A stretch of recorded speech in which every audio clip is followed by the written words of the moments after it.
All right, guys, time is ticking to nominate for the SCC Economic Visionaries. This morning, we have Bea and Henry here from the SCC Foundation to tell us a little bit more about it. Thanks for joining us. Well, thank you for having us. Yes, in case you haven't been watching our news and seeing all the wonderful commercials that they've been doing and missed the past segments, kind of tell people about this Economic Visionaries event. Well, the Economic Visionaries, this is our 4th year, and it's an attempt to celebrate the many accomplishments that industry is providing to a community other than just jobs.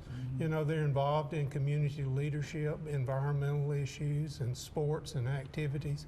They're what makes a community a place you want to work, live, and play. Well, Bea, is this an award to a business or a person running the business, or? Well, no, to the business, Okay. to the business or the industry. Yes. Who won last year, or were there several? There were 4. There are 4 winners every year. Okay. There are 4 categories, and it's based on the number of employees.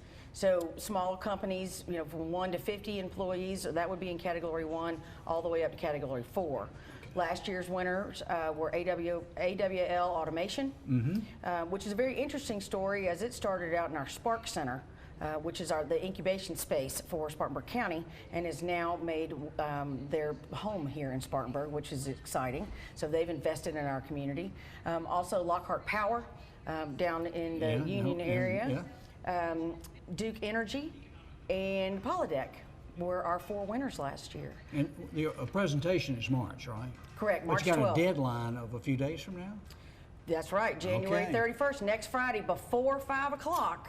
Okay. We need those applications in. Oh, if people are watching, they're like, this is cool, but how do I know if I'm, good enough or big enough or I would fit what you're looking I for? think we would be interested in all companies thinking they're good enough and big enough, no matter their size, and that they submit a nomination.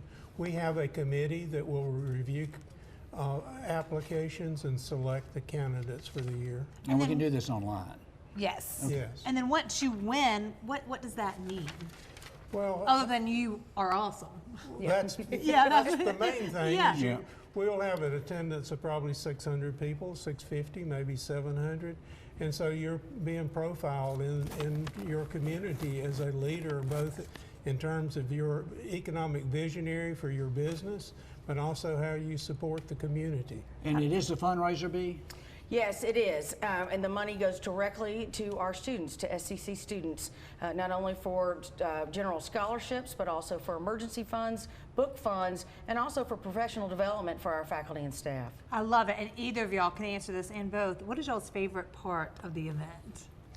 Seeing the excitement of some of the companies that are recognized. Yeah. I'm thinking one, AWL last year, the individual was really just beside himself. He was so excited. So they don't know till they get there.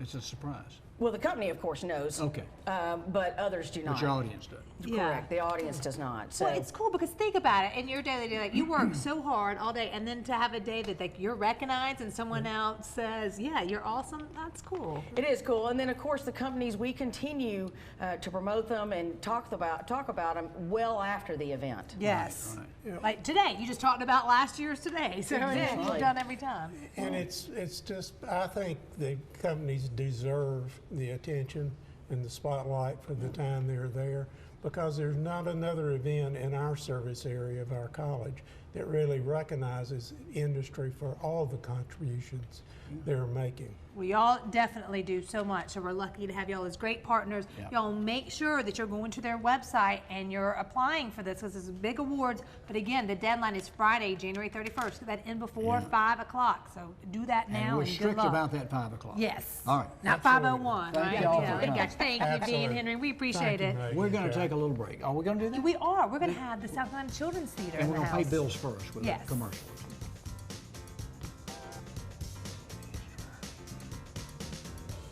On this day in history, we got a good one, Jack, brought to you by the Upcountry History Museum. You know, it was this date in 1327, remember then? Well, Edward III was crowned King of England. Now, Edward III reigned during the horrific Black Plague, which had devastated effects on the medieval communities. Learn more about that era and the workings of the medieval castle community through the Upcountry History Museum's new exhibit. It's called The Amazing Castle, and it opens this weekend.